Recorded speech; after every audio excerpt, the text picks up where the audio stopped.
여러분, 요즘 여름을 맞아서 극장가의 열기가 뜨겁습니다.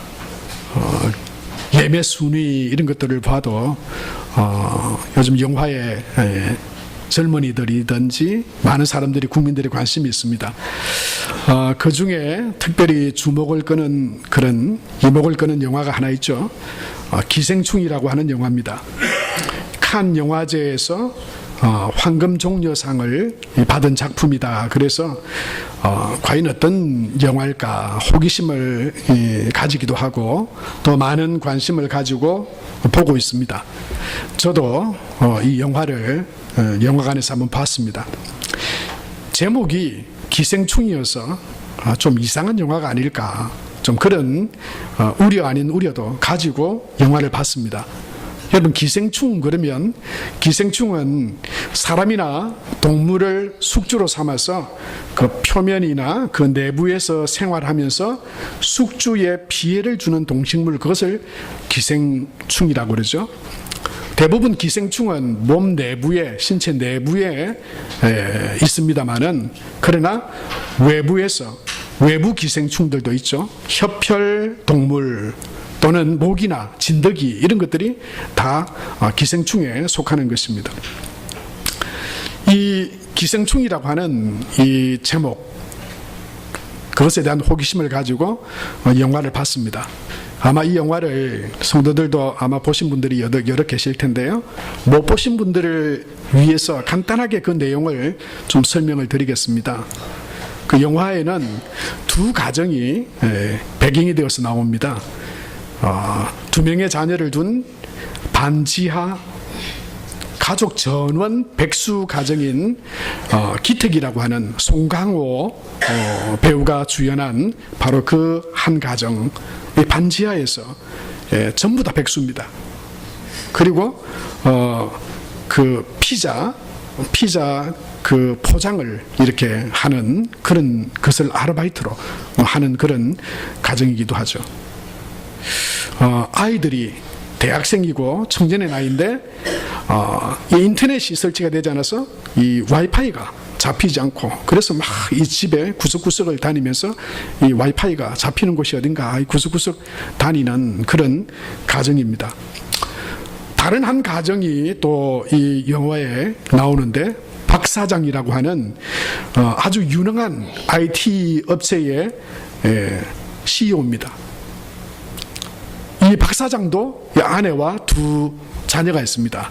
고등학생 딸과 아주 어린 이 초등학생쯤으로 보이는 남자아이.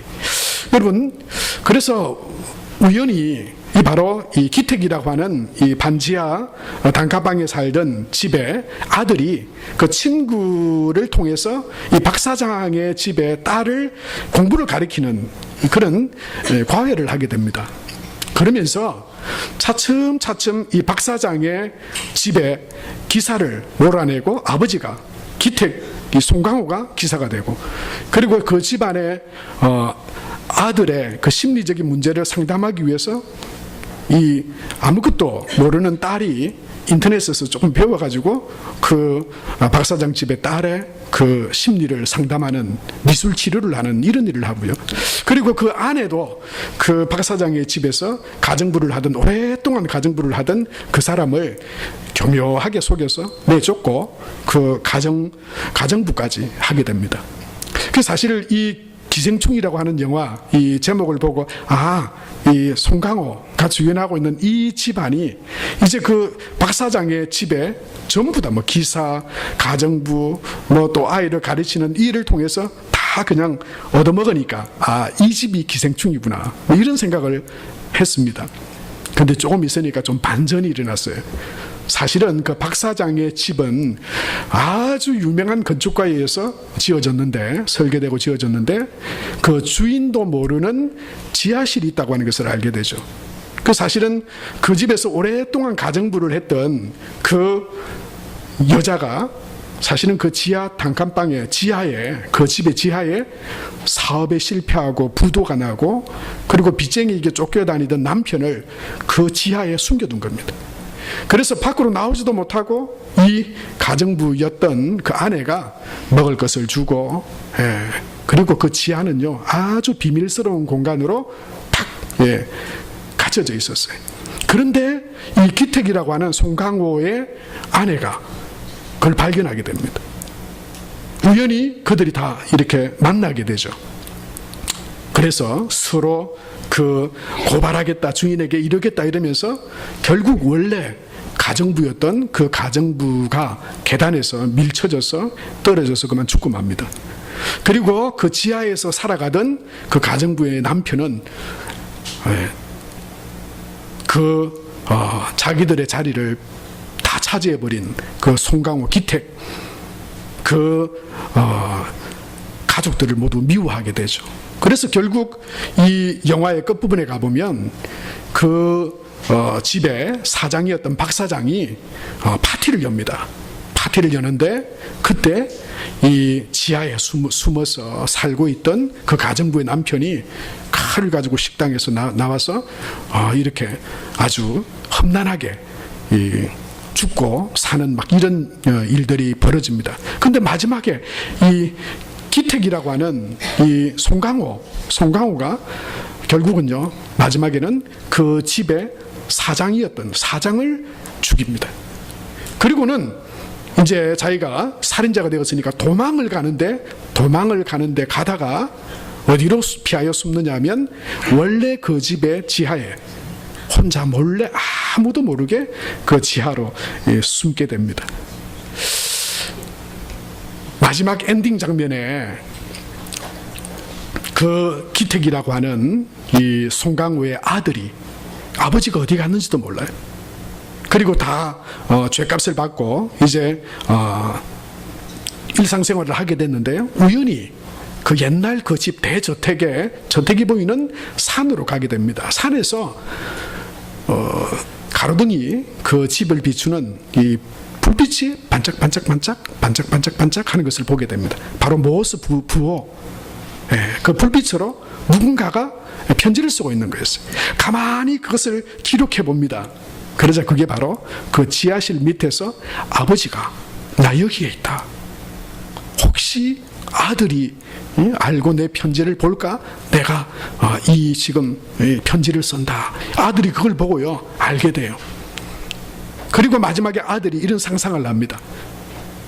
아버지와 그 반지하 그 집이 어제처럼, 우리도 비가 얼마나 많이 왔습니까? 비가 확 몰아쳐서 그 집이 물에 가득 차고요, 이제 그들이 단체로 어떤 체육관에 이제 간신히 피해가지고 누워서 자기 전에 아들이 아버지에게 물어봅니다. 아버지, 우리 일이 다 덜통이 나게 됐고 또 우리 집은 다 물에 잠겨버렸는데 아버지 무슨 계획이 있습니까? 그러자 이 송강호가 그렇게 말합니다. 계획이 있지. 계획이 뭡니까? 그러니까 무계획이 계획이다. 그래요. 아무 계획이 없다 난. 어찌 될지 모르겠다. 이래요. 그러면서 이 송강호 씨가 뭐라 그러냐면, 내가 지금까지 많은 계획을 세워왔지만 그 계획대로 인생이 안 되더라. 그래서 그냥 나는 이제 아무 계획도 없다. 그냥 살아가는 대로 그냥 막 살아간다. 그 이야기를 이 아들이 떠올려요. 그리고는 이 영화 마지막 장면에 그 아들이 아버지가 저 지하 저기에서 마치 기생충처럼, 저 집의 주인이 바뀌면 주인은 바뀌지만 그는 그 반지하에서 다시 나올 수 없는 처지가 된 그런 상태인 것을 아들이 알고 아들이 그렇게 말합니다. 나는 이제 내 인생에 계획을 세웠다고.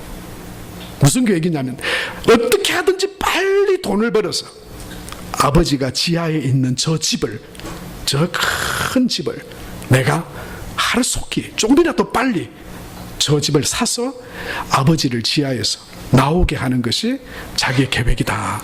이렇게 영화가 끝으로 갑니다. 이 영화 보신 것처럼 재미는 없으셨겠지만 대충 이래요. 대충 이런 이야기입니다. 그런데 저는 그 영화를 보면서 이런 생각을 했어요. 저 지하에 갇혀있는 아버지, 지금 살인을 하고 또 아무런 능력이 없어요. 무일푼이에요.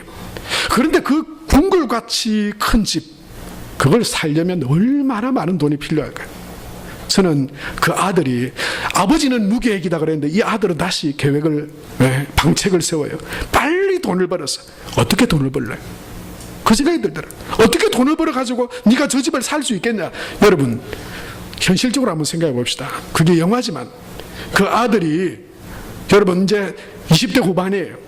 그 아들이 뭘 해서 정당하게 돈을 벌어서 그 집을 살 수 있을 확률이 얼마쯤 되리라고 생각이 되십니까? 아마 거의 불가능하다시피 한 이야기일 것입니다. 여러분 또 다른 한 이야기가 있습니다.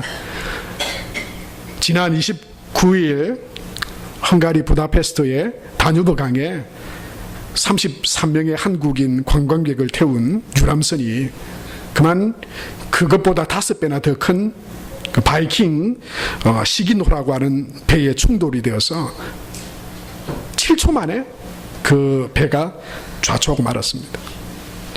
그리고 그 중에 23명은 이미 숨진 것으로 이렇게 시신이 발견이 되었고요. 7명만이 구조를 받았습니다. 그 중에 아직도 3명은 실종이라 그러죠. 우리나라에서도 구조대를 파견하고 그 헝가리에서도 구조대를 파견해서 수색하고 있습니다. 많은 이야기들이 있었습니다만은 그 중에 그 헝가리 잠수부였던 이 노르벨트라고 하는 사람의 인터뷰가 기사로 뜬 것을 보았습니다. 그들은 이 흙탕물이 가라앉고 유속이 이렇게 좀 잦아들기를 기다리면서 끊임없이 수색 작업을 했습니다. 그리고는 배를 찾아서 그 배 안에서 시신을 발견했어요. 그런데 그 시신은요, 할머니가 조그마한 아이를 꽉 껴안고 있는 그런 시신이었다 그래요. 알고 보니까 그 아이는 그 여행에 참가했던 그 관람객 중에 유일하게 미성년자였던 6살짜리 딸아이였습니다. 그리고 이 할머니는 외할머니였대요. 어떻게 해서 그들이 이 다뉴브 강으로 유람을 오게 되었는지 관광을 오게 되었는지 그걸 살펴보니까 사실은 이 아이의 부모들은 맞벌이 부부였다고 합니다. 그래서 이 아이가 태어나면서부터 자라기까지 사실은 이 외할머니 외할아버지 손에서 이렇게 성장을 했대요. 그리고는 이 자녀들이 너무 이 어머니에게 고마워서 이번에 한번 아이 데리고 관광차 한번 이렇게 유럽에 관광을 다녀오시라고. 그래서 유럽의 3대 야경 중에 하나인 이 다뉴브 강 유람선을 타고 사실 유람을 했다고 하는 것입니다. 그런데 이런 사건이 일어나게 되었습니다. 그 할머니가 그 사고 당시에 얼마나 급하고 놀랐겠습니까? 7초 만에 가라앉아 버렸어요. 그 순간에 자기 목숨보다 더 귀한 그 아이를 어떻게 할 방법이 없었어요. 그가 할 수 있는 일이라고는 이 아이를 어떻게든 내가 꼭 껴안고 살게 될지 죽게 될지 그 뭘 생각이 있었겠어요? 내가 이 아이를 지금 이 순간에 내가 할 수 있는 일이라고는 이 아이를 어떻든 꼭 부둥켜 안고 두려움에 벌벌 떠는 이 아이를 내가 꼭 안아야 되겠다고 하는 그 본능에 따르지 않았겠어요? 그때 그 아이를 꼭 안았던 그 손이 한 달여가 넘게 구조되기 직전까지도 사실은 이 할머니 그 아이를 안고 있는 그 손은 풀리지 않았다고 합니다. 그래서 이 구조대 한 사람이었던 이 노르벨트는 그 구조되는 그 이 시간 그것들 상황을 설명하면서 그 좁은 통로를 통과하고 비집고 나올 때도 그 손이 풀어지지 않아서 한편으로는 너무너무 안타깝고 또 감동스러운 그런 모습이었다. 그렇게 말한 기사와 인터뷰를 본 적이 있습니다.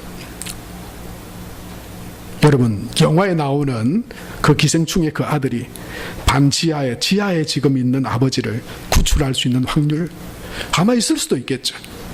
그러나 다시 세상으로 나온다 하더라도 그 영혼을 구원할 방법이 있겠습니까?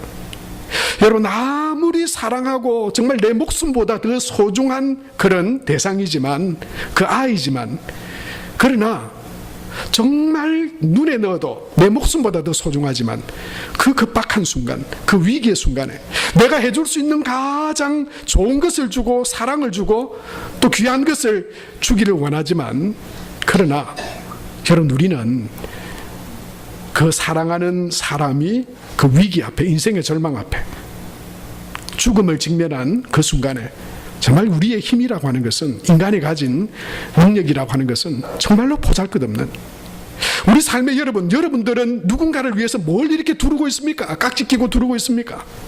무엇으로 두르고 계신가요? 뭘로 이렇게 둘러주면 정말 내 사랑하는 그 사람이 행복하고 귀하고 정말 생명과 기쁨을 누리는 삶이 되리라고 여러분 어떤 깍지를 끼고 계세요? 오늘 여러분, 예수님은 우리에게 7절과 11절에 보면 우리에게 이렇게 말씀하고 있습니다. 우리 7절과 11절 다 같이 한번 읽겠습니다. 그러므로 예수께서 다시 이르시되 내가 진실로 진실로 너희에게 말하노니 나는 양의 문이라. 나는 선한 목자라. 선한 목자는 양들을 위하여 목숨을 버리거니와. 그렇게 말씀했어요. 여러분, 우리는 내가 가장 사랑하는 그 대상에게도 우리가 가장 귀하고 가장 복된 것을 주길 원하지만 우리는 여러분, 완전한 것을 줄 수 없습니다. 완전한 행복도 생명도 구원도 줄 수 없어요. 오늘 우리에게 말씀하시는 예수님 그분이 양의 문이 되신다고 말씀해요. 그분이 바로 구원의 문이 되십니다. 예수님을 통해 참 생명으로 들어갈 수 있습니다. 영생으로 들어갈 수 있습니다. 구원으로 들어갈 수 있습니다. 우리가 이 땅에서는 조금 더 잘 키워줄 수 있죠. 조금 더 사랑하며 기쁨으로 누리도록 하며 살아가게 해줄 수는 있습니다. 그러나 그것이 그들의 영혼의 생명을 감싸주지 못합니다. 그들을 구원할 수 없습니다. 세상에 그 어떤 것이 여러분 우리 영혼을 구원하고 하나님 나라 천국으로 우리를 이끌어갈 수 있습니까? 오직 양의 문이 되시는, 구원의 문이 되시는 하나님의 아들 예수님을 통해서 여러분 우리가 참된 생명을 얻고 구원을 얻게 되는 줄로 믿습니다. 그 예수님은 선한 목자다, 그렇게 말씀하십니다. 예, 그분이 선한 목자가 되셔서 우리 모두를 위하여 대신 죽어 주실 수 있었습니다. 대신 죽으실 뿐만 아니라 그분은 하나님의 아들로서 죽으셨기에 우리의 모든 죄와 사망의 권세를 다 짊어지고 우리를 의롭게 하심으로 하나님의 자녀로 저와 여러분을 삼아주신 줄로 믿습니다. 예수님은 내가 곧 길이요 진리요 생명이라고 말씀하셨어요. 여러분, 세상에 그 누구도 줄 수 없는 구원과 생명, 진리로 인도하시는 예수님. 사도행전 4장 12절에 다른 이로서는 구원을 얻을 수 없나니 천하 인간의 구원 얻을 만한 다른 이름을 우리에게 주신 일이 없다고 말씀하셨습니다. 여러분, 세상에 중요하고 귀한 일들이 많이 있죠. 오늘 예배 가운데 오신 여러분 오늘 이 예배를 통해서 다시 한번 나를 구원과 생명으로 둘러주시고 내 구원의 문이 되시는 예수님을 믿는 믿음 안에 여러분 살아가는 저와 여러분이 되시기를 축복합니다. 그리고 그 구원과 생명을 알지 못하는, 그 문을 알지 못하는 선한 목자 되시고 구원이 되시는 예수님을 알지 못하는 사랑하는 그 누군가가 있다면 여러분, 다른 걸로 아무리 둘러줘 봐야 그건 다 헛사입니다. 우리는 다 어느 순간에 다 우리가 두를 수 없는 하나님 앞으로 가게 됩니다. 여러분, 하나님 앞에 구원 얻는 그 구원의 문이신 예수 그리스도를 통해 구원을 얻고 영생을 얻고 하나님의 천국 자녀 백성 되는 예수 그리스도의 피를 힘입어 의의 자녀로 하나님 앞에 서게 되는 그런 복된 통로들로 저와 여러분 우리 모두가 세워져 갈 수 있게 되기 바랍니다. 로마서 3장 23절에서 24절에 성경은 우리에게 이렇게 말씀하고 계시죠. 같이 한번 읽겠습니다. 모든 사람이 죄를 범하였음에 하나님의 영광에 이르지 못하더니 그리스도 예수 안에 있는 성령으로 말미암아 하나님의 은혜로 값없이 의롭다 하심을 얻은 자 되었느니라.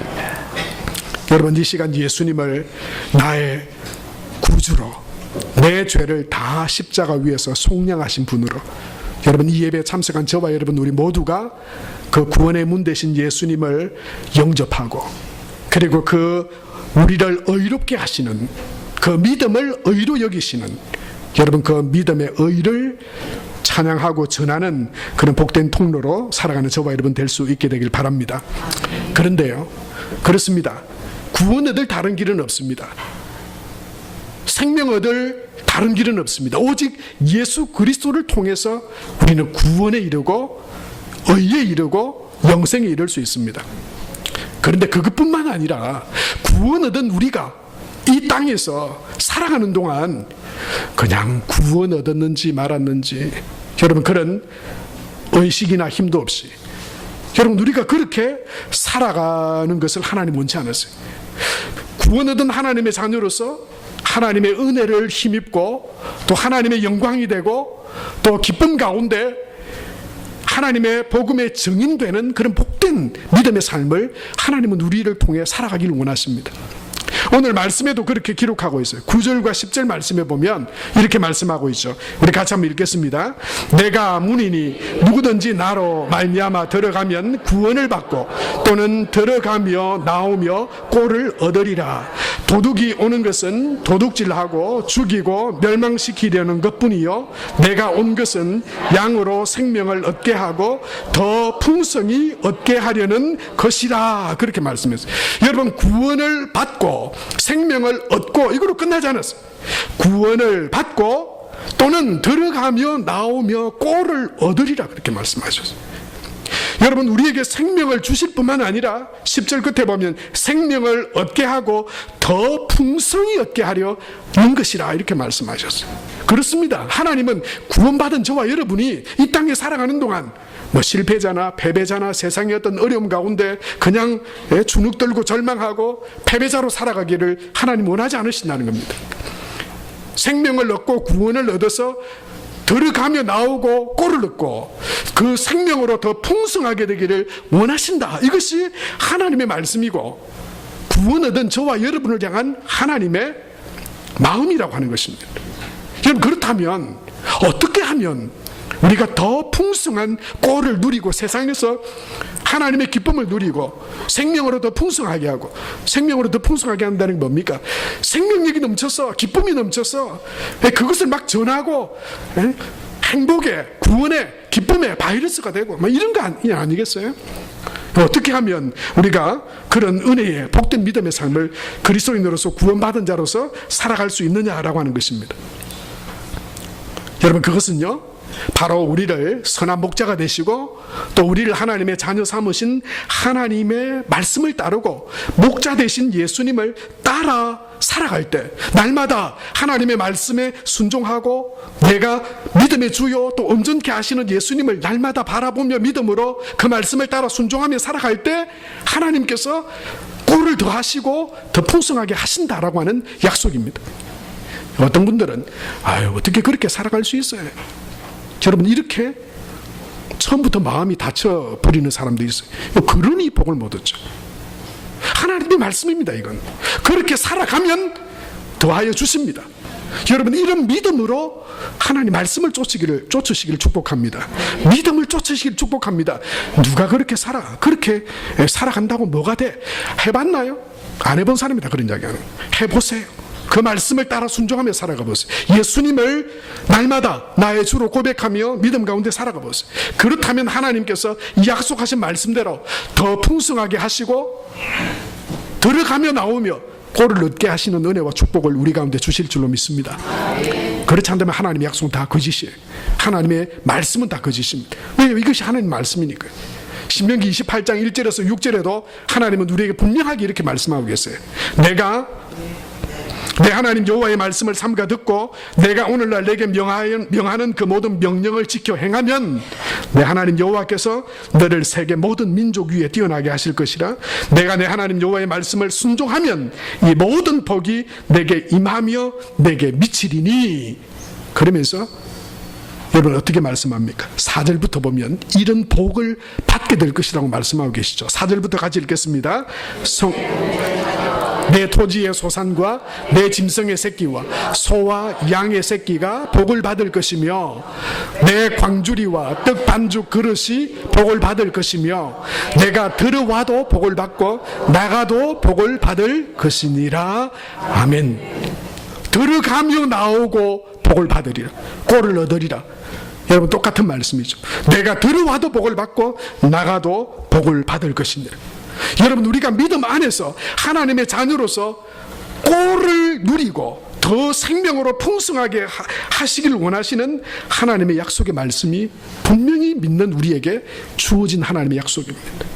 사랑하는 성도 여러분, 구원은 예수님의 이름으로 받고 복은 세상 방법으로 받는 게 아닙니다.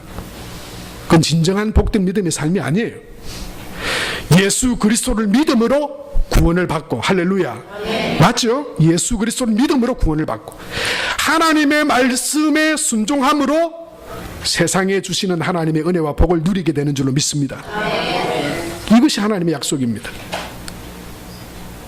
믿는 믿음으로 그 믿음이 나를 구원했고 그 복된 말씀, 하나님의 뜻을 우리에게 주신 그 하나님의 뜻을 행하고 예수님을 따라 살아갈 때, 하나님의 인도하심을 따라 살아갈 때 하나님께서 더하여 주시고 더 풍성하게 하시는 복을 주실 줄로 믿습니다. 이 복을 다 누리게 되는 저와 여러분이 되시길 바랍니다. 말씀을 기생충이라고 하는 영화로 시작을 했습니다. 이 말씀의 결론도 그 영화의 내용, 영화를 통해서 본 것을 통해서 결론을 맺으려고 합니다.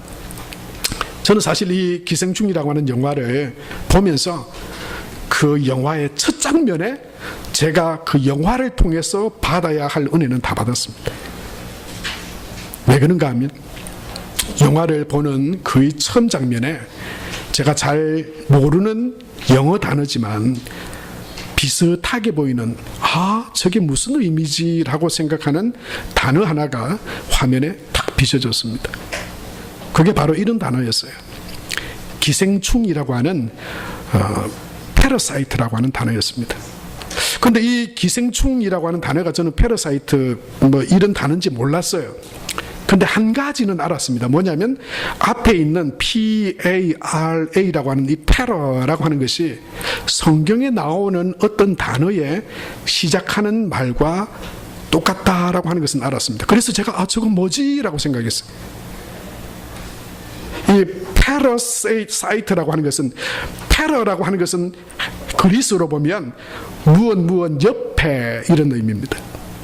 그리고 사이트라고 하는 저것은 시토스라고 해서 먹다라고 하는 의미예요. 그래서 옆에서 먹는 그게 기생충이에요. 네. 그런데 여러분 이 단어와 처음 똑같이 단어가 시작되는 파라클레토스라고 하는 단어가 있습니다.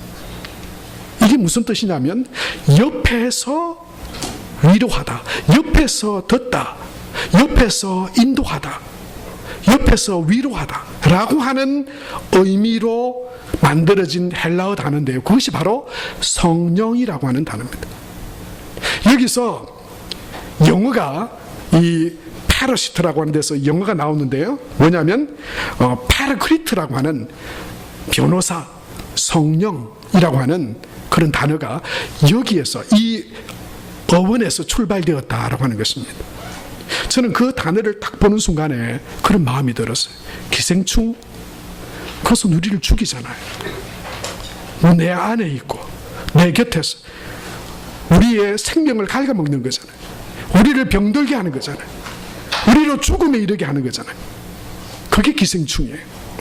그런데 똑같이 옆에 우리 안에 거하시면서 우리로 더 풍성하게 하고 우리를 살리고 우리를 위로하고 우리의 삶을 복된 삶으로 인도하시는 분이 계신데, 바로 그분이 하나님의 영이요, 예수 그리스도의 영이요, 우리가 말하는 파라클레토스, 성령 하나님, 그분이 바로 우리 안에 거하시고 우리로 능력 있게 하시고 우리로 이기게 하시고 우리의 연약한 삶을 인도하셔서 하나님의 풍성한 것으로 채우시는 바로 그분이 내 안에 거하시는 성령 하나님이시다라고 하는 것입니다. 저는 영화 첫 장면에서 그래서 받아야 할 은혜를 다 받았어요. 내 곁에서 내게 힘이 되시고 내 능력과 내 지혜와 나는 부족하지만 내 안에 오셔서 나를 채우시고 인도하시고 승리하게 하시고 더 생명으로 풍성하게 하시고 세상에 가진 것, 세상에 누리는 것, 그것이 나로 진정 기쁨을 누리게 하는 것이 아니라 내게 구원을 주시고 그 믿음으로 하나님의 그 능력으로 나로 승리케 하시는 성령 하나님이 나와 함께 하실 때, 예수 그리스도의 영으로 내가 충만할 때, 나는 하나님이 주시는 그 기쁨의 은혜의 삶을 살아갈 수 있고 이 험한 세상 가운데서 믿음으로 승리하고 하나님의 영광을 드러내는 삶이 될 수 있다라고 하는 것입니다. 요한복음 14장 16절에 그래서 예수님은 여러분 우리에게 그 승리케 하실 성령 보혜사를 우리에게 보내시겠다고 약속하셨어요. 16절 말씀 다 같이 읽겠습니다. 시작. 내가 아버지께 구하겠으니 그가 또 다른 보혜사를 너희에게 주사 영원토록 너희와 함께 있게 하리니. 여러분 우리가 승리하는 비결이 뭡니까? 우리가 생명으로 더 풍성하게 될 수 있는 비결이 뭡니까? 구원 얻은 우리가 정말 세상에서 사람들이 가진 어떤 능력이나 조건이 아니라 우리가 믿음 안에서 생명의 풍성함을 누리고 들어가며 나오며 꼴을 넣고 여러분 승리하는 기쁨의 복된 믿음의 삶을 살아갈 수 있게 하는 능력이 뭡니까? 그것은 바로 우리와 저와 여러분이 영원토록 우리와 함께 있게 할 것이라고 말씀하신 성령 하나님 그 안에 행하고 성령 하나님으로 충만해질 때 여러분 저와 여러분이 그런 복된 믿음의 삶을 살아갈 수 있게 될 줄로 믿습니다. 예수님은 우리에게 임마누엘 주님으로 지금도 함께 하고 계십니다. 사랑하는 성도 여러분, 하나님과 함께 했을 때 승리했습니다. 이것이 성경의 증언입니다. 다윗은 그 하나님을 나의 목자라고 고백했습니다. 내 삶의 순간순간 내 목자 되신 그분을 따라갈 때 내게 부족함이 없다고, 그리고 하나님의 영광과 기쁨으로 다윗은 승리하는 삶을 살아갈 수 있었습니다. 성경에서 여러분 남자와 여자를 통틀어서 제일 강력하고 힘이 셌던 사람이 있다면 여러분 누굴까요? 모르세요? 삼손이겠죠. 얼마나 대단했습니까 삼손. 근데 삼손을 성경이 이야기하면서도 삼손이 타고나면서부터 근육질, 타고나면서부터 그냥 척 보면 아는 그런 무술을 익히는 사람이었다 그렇게 말하잖아요. 그래서 그가 힘있고 승리했다고 말하잖아요. 사사기 13장 14장 이 삼손의 그 능력과 승리를 이야기할 때 성경은 여호와의 영이 그와 함께 하심으로, 여호와의 영이 그를 붙드심으로 그가 승리하고 이기고 강력하게 하나님의 사람으로 쓰임받았다라고 성경은 우리에게 말씀하고 있습니다. 사랑하는 성도 여러분, 저와 여러분이 가진 힘과 지혜와 능력은 다 개별 차이는 있지만 우리 힘으로 안아봐야 그건 별 힘이 되지 못합니다. 여러분이 가지고 있는 것으로 여러분 우리 사랑하는 이들을 좀 안아줘 보고 귀하니까 사랑하니까 보살펴주고 보듬어 줘도 그 힘은 언젠가 다 무력하게 풀리게 됩니다. 여러분 내가 가진 지혜와 힘과 능력 아무리 내가 의지해도 우리는 다 힘이 빠지고 연약하여 무력한 존재로 우리는 될 수밖에 없습니다. 그거 가지고 우리가 이길 수 없습니다. 우리를 구원하신 예수 그리스도, 그분을 통해서 우리가 구원함 받았습니다. 그리고 그 주님은 지금도 임마누엘, 우리와 항상 함께 하시는 주님으로 함께 하고 계십니다. 예수님이 말씀하신 것처럼 성령 보혜사 우리 안에 거하셨어요. 우리를 위로하시고 우리를 인도하시고 우리로 승리하게 하실 그 하나님의 능력, 성령의 그 능력으로 하나님은 저와 여러분 우리 모두가 믿음의 사람으로서 구원받은 하나님의 자녀로서 하나님의 영광이 되고 승리하고 찬양하고 힘있고 능력있게 그렇게 살아가게 되기를 원하십니다. 그 비결은 임마누엘 주님, 그 주님과 함께 하는 것입니다. 성령 하나님을 우리의 마음의 문을 열고 내 마음의 주인으로 오늘도 모셔드리는 것입니다. 성령 하나님을 의지하여 기도하는 것입니다. 그 주님과 함께 날마다 우리 입술로, 마음으로, 생각으로 예수님을 의지하고 성령님을 붙들고 성령님께서 내 안에 계셔서 내 삶을 인도하시고 내 삶을 승리케 하실 것을 믿고 성령 하나님을 의지하며 믿음으로 나아갈 때 저와 여러분 우리 모두가 승리하게 될 줄로 믿습니다. 우리에게 주신 사명도 능히 감당하게 될 줄로 믿습니다. 오직 성령이 너희에게 임하시면 우리가 권능을 받게 될 줄로 믿습니다. 그리고 땅끝까지 이르는 그 생명력이 땅끝까지 이르는 정인이 되게 되는 그런 놀라운 사명도 감당하게 되는 저와 여러분 다 되시기를 주의 이름으로 축복합니다.